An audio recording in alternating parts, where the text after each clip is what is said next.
Hello friends, எல்லாருக்கும் இனிய பொங்கல் நல்வாழ்த்துக்கள். இன்றைக்கி நம்ம சக்கரை பொங்கல் எப்படி செய்கிறதுன்னு பார்க்கலாம். இன்றைக்கி நான் குக்கரில் செய்ய போகிறேன். 1 கப்பு பச்சை அரிசி, 1/4 கப்பு பாசிப்பருப்பு. பாருங்கள், இதால் 1 கப்பு பச்சை அரிசி, இதால் 1/4 கப்பு பாசிப்பருப்பு. இப்போது இதை நம்ம நல்லா வாஷ் பண்ணிட்டு வந்துடலாம்.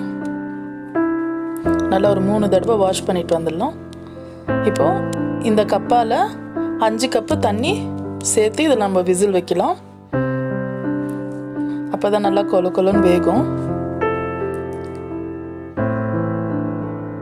இப்போ ஒரு 3 விசில் விடலாம். நம்மளுக்கு விசில் வந்தாச்சு. இப்போது திறந்து பார்க்கலாம் எப்படி இருக்குன்னு. பாருங்கள், நம்மளுக்கு சாதம் நல்லா வெந்திருக்கு. சாதம் பருப்பு நல்லா கொலன்னு ஆயிருக்கு. இப்போ இந்த டைமில் நம்ம ஒன்றுக்கு ஒன்று ஒட்டாமல் இருக்கிறதுக்காக ஃபஸ்ட்டு நெய் சேர்த்துக்கலாம். அப்படி நெய் சேர்க்கறதுனால நம்மளுக்கு நல்லா இருக்கும் பொங்கல். நம்ம எவ்வளோ நெய் சேர்க்குறோமோ அவ்வளோ பொங்கல் நல்லா இருக்கும். இப்போ இதை சைடில் வச்சுட்டு இப்போ நான் 1/2 கப்பு வெல்லம் சேர்த்து ஒரு 1/4 டம்ளர் தண்ணி விட்டு இதை நம்ம சூடு பண்ணிக்கலாம். இது நம்ம பாகம் மாதிரி காசணும்னு அவசியம் இல்லை. வெறும் அது கொஞ்சம் மெல்ட் ஆனால் போதும். அதில் இருக்கிற டஸ்ட் எடுக்கிறதுக்காக தூசு மண்ணெல்லாம் இருந்தால் வந்துடும். இப்போ இதை நம்ம ஸ்ட்ரைன் பண்ணிக்கலாம்.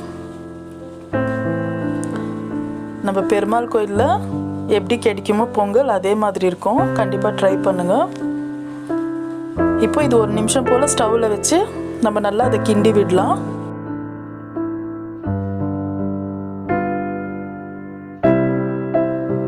இப்போ நம்ம ஏலக்காய் தூள் சேர்த்துக்கலாம். ஒரு 1/4 டீஸ்பூன் சேர்த்து நல்லா கிண்டி விடலாம்.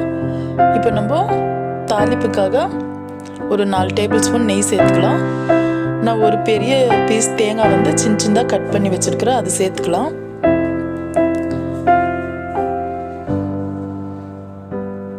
அது கொஞ்சம் பொரியட்டும்.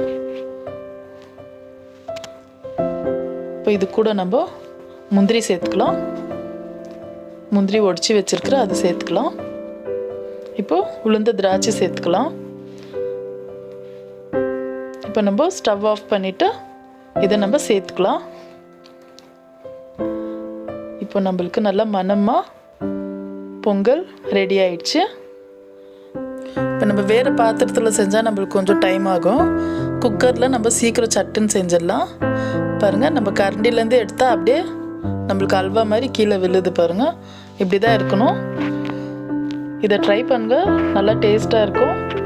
அவ்வளோதான் ஃப்ரெண்ட்ஸ். இந்த வீடியோ உங்களுக்கு பிடிச்சிருந்தா லைக் பண்ணுங்கள், ஷேர் பண்ணுங்கள், மறக்காமல் சப்ஸ்கிரைப் பண்ணுங்கள். தேங்க்யூ.